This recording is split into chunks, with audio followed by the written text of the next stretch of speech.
তার সাথে দেখা করলাম, তার অবস্থা খুবই খারাপ। আমাকে দেখে সে কান্নার মতো অবস্থা হয়ে গেছে।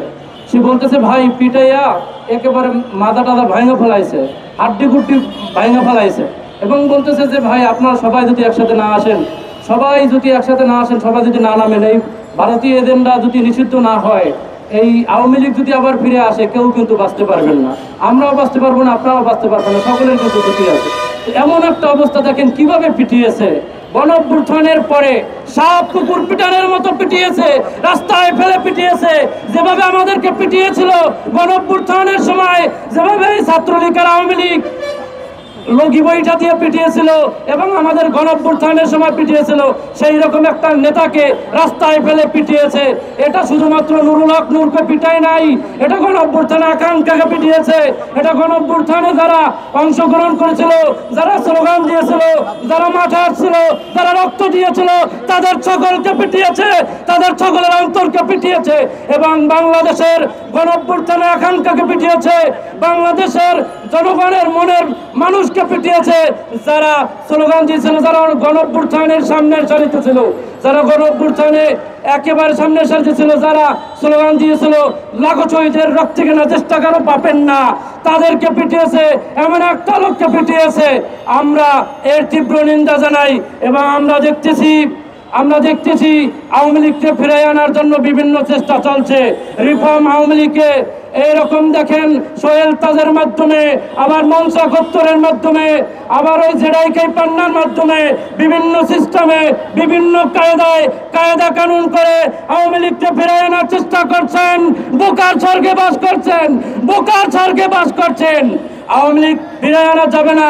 আওয়ামী লীগ চলে গেছে ভারতে, আওয়ামী লীগ চলে গেছে জাদুঘরে, আওয়ামী লীগ চলে গেছে, ওকে আর ফিরানো যাবে না। গণঅভ্যুত্থানের লোকরা যখন থাকবে, এই সৈনিকরা যতক্ষণ থাকবে, শহীদের রক্তের আকাঙ্ক্ষা যতক্ষণ পর্যন্ত থাকবে, 1400 শহীদের রক্তের উপর পাড়া দিয়ে আওয়ামী লীগকে আর ফিরানো যাবে না।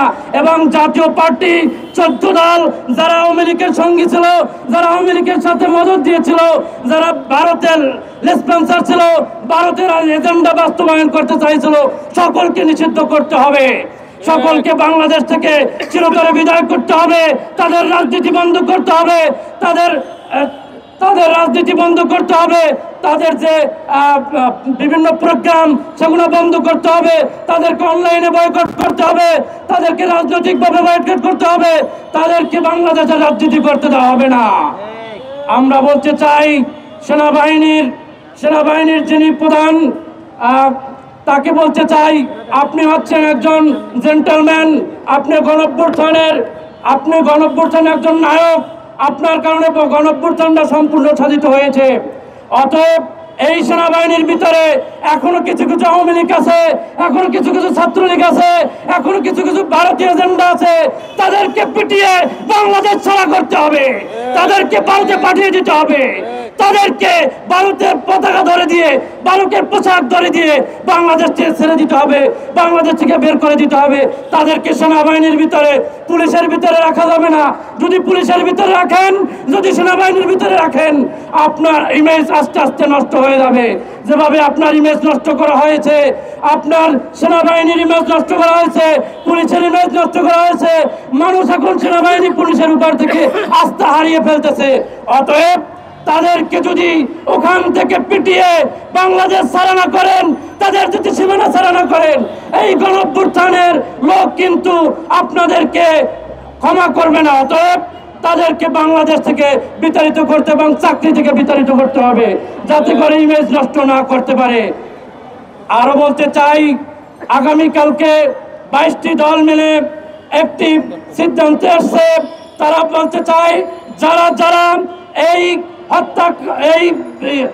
এই সাথে হামলার সাথে জড়িত ছিল, তাদেরকে সবাইকে 24 ঘন্টার ভিতরে বিচারের আওতায় আনতে হবে, তাদেরকে বিচারের আওতায় এনে সুষ্ঠু বিচার করতে হবে, যাতে করে এমন আবার দুঃসাহস না করতে পারে, আবার এরকম গণঅভ্যুত্থানে যারা নেতৃত্ব দিয়েছিল, যারা স্লোগান দিয়েছিল, যারা সামনের সারিতে ছিল, যারা জীবন দিয়েছিল এবং যারা রক্ত দেওয়ার জন্য প্রস্তুত ছিল, যারা ঘাম দিয়েছিল, তাদের সামনে আবার যেন এরকম হামলা করার জন্য দুঃসাহস না করতে পারে, এই জন্য তাদেরকে সুষ্ঠু বিচারের আওতায় এনে চূড়ান্ত পর্যায়ে বিচার করতে হবে। প্রিয় দেশবাসী, আমার বক্তব্য লম্বা করতে চাই না, এখানে আমার বক্তব্য শেষ করলাম।